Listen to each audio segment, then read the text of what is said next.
Social மீடியாவில் சிலர் பரப்புகிற வதந்திகளையும் பொய் செய்திகளையும் பார்த்துட்டு தான் இருக்கேன். எந்த ஒரு அரசியல் கட்சி தலைவரும் தன்னோட தொண்டர்களும் அப்பாவி பொதுமக்களும் இறக்கிறத எப்பொழுதும் விரும்ப மாட்டாங்க. அனைவருக்கும் வணக்கம். என் லைஃப்பில் இந்த மாதிரி ஒரு பெயின்ஃபுல்லான ஒரு சுச்சுவேஷனை நான் ஃபேஸ் பண்ணதே கிடையாது. மனசு முழுக்க வலி மட்டும்தான்.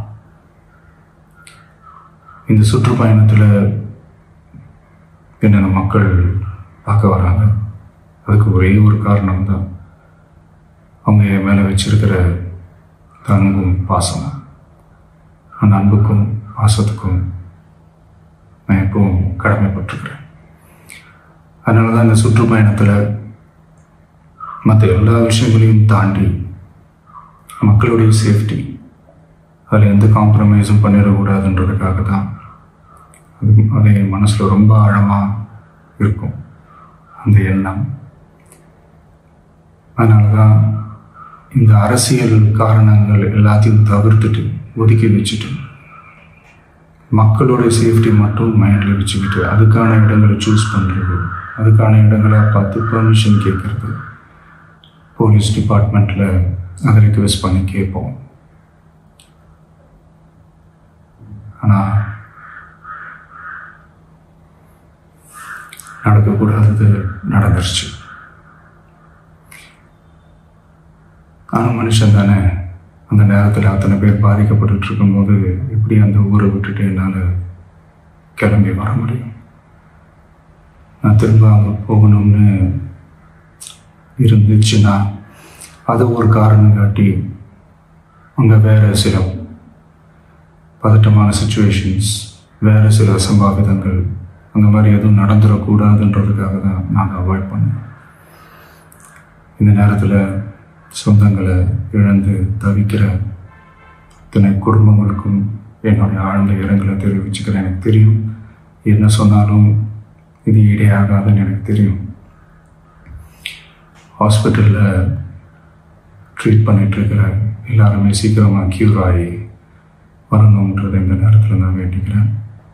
கூடிய சீக்கிரமே உங்கள் எல்லாரையும் நான் சந்திக்கிறேன். இந்த நேரத்தில் எங்களுடைய வலிகளை, எங்களுடைய நிலைமையை புரிஞ்சுக்கிட்டு எங்களுக்காக பேசின அரசியல் கட்சிகளை சார்ந்த நண்பர்கள், தலைவர்கள் அனைவருக்கும் என்னுடைய நன்றியை தெரிவிச்சுக்கிறேன். கிட்டத்தட்ட ஒரு 5 மாவட்டத்துக்கு பிரச்சாரத்துக்கு போனோம். இந்த மாதிரி எதுவுமே நடக்கல. ஆனால் கரூரில் மட்டும் ஏன் எப்படி நடக்குது, எப்படி நடக்குது?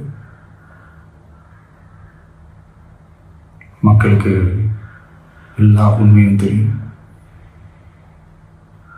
மக்கள் எல்லாத்தையும் பார்த்துக்கிட்டு இருக்கிறாங்க. கரூரை சேர்ந்த அந்த மக்கள் அந்த உண்மையெல்லாம் வெளியில் சொல்லும்போது எனக்கு கடவுளே நேரில் வந்து இறங்கி அந்த உண்மைகள்லாம் சொல்கிற மாதிரி எனக்கு தோணுச்சு. சீக்கிரமே எல்லா உண்மைகளும் வெளியில் வரும்.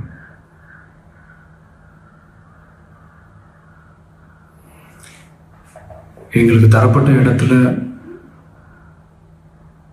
நாங்கள் போய் அந்த ஸ்பாட்டில் நின்று நாங்கள் பேசிட்டு வந்தோம். அதை தாண்டி எந்த தவறும் எங்கள் சைடில் நாங்கள் எதுவும் செய்யலை.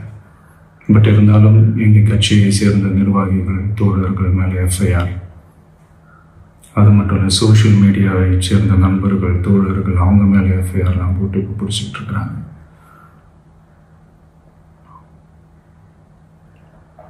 சிஎம் சார், உங்களுக்கு ஏதாவது இந்த பழி வாங்கணும் அப்படின்ற எண்ணம் ஏதாவது இருந்துச்சுன்னா என்ன வேணாலும் பண்ணுங்க. அவங்க மேலே கை வைக்காதீங்க. நான் ஒன்று வீட்டில் இருப்பேன், இல்லை நான் ஆஃபீஸில் இருப்பேன். என்ன வேணாலும் செய்யுங்க. நண்பர்களே, தோழர்களே, நம்மளுடைய அரசியல் பயணம் இன்னும் ஸ்ட்ராங்காக, இன்னும் தைரியத்தோட கண்டினியூ ஆகும்.